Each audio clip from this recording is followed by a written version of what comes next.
Yeah, when I was minding my own business in the late 1980s, 1990, I was presenting sport for the BBC, and I was the national spokesman for the Green Party. And suddenly my life dramatically changed by a series of what you might call paranormal, though they're actually perfectly normal experiences. And I ended up... You okay? Yeah. I ended up in a psychic's front room because I had this feeling of a presence around me for a year before I went to see her in the... it was actually in March 1991. So what, 25 years ago this month, actually, the end of this. And this psychic, I went to see her because I wanted to see if she'd pick up what was going on around me, this presence where I never felt alone, even when I was. There was something there. And I never told her anything that was going on, but on the third visit, she started picking something up. Mm-hmm. And she said I was going to go out on a world stage and reveal great secrets and all the things that I've done. That there was a force, what I would call an awareness, that was going to guide me through this. And the reason I say that in regard to what you just said, Zen, is because at that time I was told through these, if you like, sources, that there was a massive vibrational change coming that was going to act like a spiritual alarm clock for people and wake humanity up from its coma. And that those that were more awake were going to be affected by it first. Mm-hmm. And then people who at that time were solid gold asleep were going to be affected by it. And the first book I wrote, in a bit of a daze, trying to work out what was happening to me, because amazing things started happening in my life, and I can understand it now. I didn't then. What's going on? And I called it Truth Vibrations, because that was the name I gave to this energetic change, information change, frequency change that I was told was coming. And of course, as we all know, if you go back to 1991, there was virtually no sign whatsoever that there was any wake-up coming. But as we speak here now, literally 25 years later to the month, anyone who's been on this journey for any length of time will be able to see the fantastic transformation that's taking place in the gathering enormous numbers of people who are now prepared to look at life and themselves and the world in a different way, from a different perspective. And these events that I do, and I've been doing them now for a long time, 2 decades. When you're on the stage, you do feel an energy. I mean, it is an extraordinary energy. And I have noticed that energy changing, getting more powerful, getting more in terms of clarity. So when I'm going on this world tour, which is starting in July in Australia, then to America in September, Europe after that, I'm going to be very interested to see what the energy is going to be like, because I haven't been on it around the world doing this now since 2011.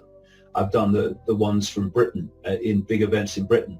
But even those events in Britain in 2012 and then 2014, right. The energy was different. The energy had changed, and I keep using this word, clarity. It has clarity. And my experience as this has gone on is, people say the more you know, the more you know there is to know. And that's the kind of truism, and that's right. But the more you know, in my experience, the simpler it gets.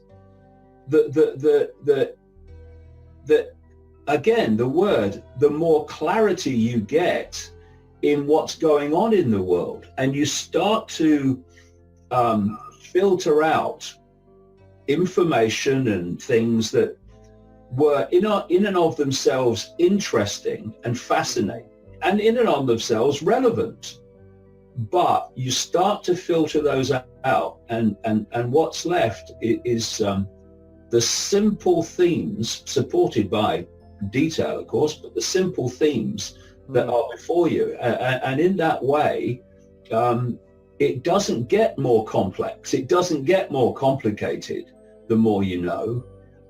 It gets simpler and easier to put the puzzle pieces in place, because it's becoming more and more clear the dynamic that's going on in the world and why the world is as it is and what we need to do to make it different to what it is. Exactly. It's a refining process. It's breaking down, and as a result, you've got this awakening mass of people at all levels, all walks of life, able to perceive clearly what's happening around them in an instant. They don't have to figure it out. They're, it's like those, what do you call it? Kaleidoscopic lens. It turns, and all of a sudden, it gets clearer and clearer, and people are able to not only perceive it, but they're learning to actually put one foot in front of the other and putting things into action. And that's what blows my mind, is witnessing these things. A lot of people can't spot those changes. I try to help people in that regard, but what's going on is just an amazing, amazing thing. The way you described it is just perfect. Well, what you just described about, people suddenly start to get it is very easily explained.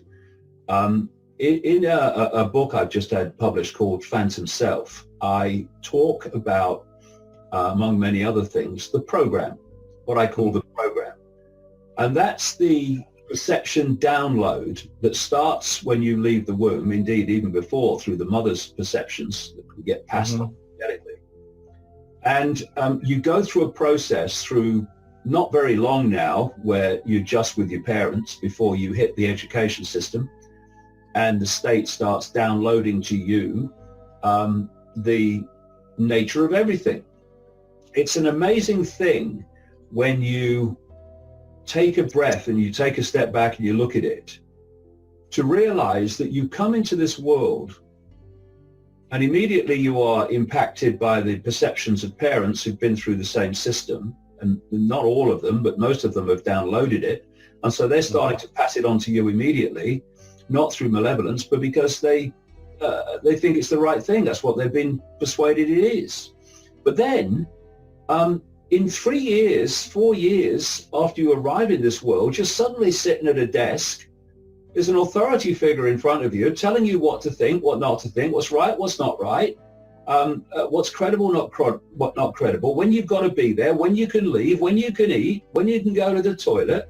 And then this goes on through higher and higher education. I mean, if you think about it, you've taken a mind in its very earliest years in this reality, and right the way from age 3, 4, right the way through to 18, nearly 20, it can go through a almost daily download of the state's version of everything.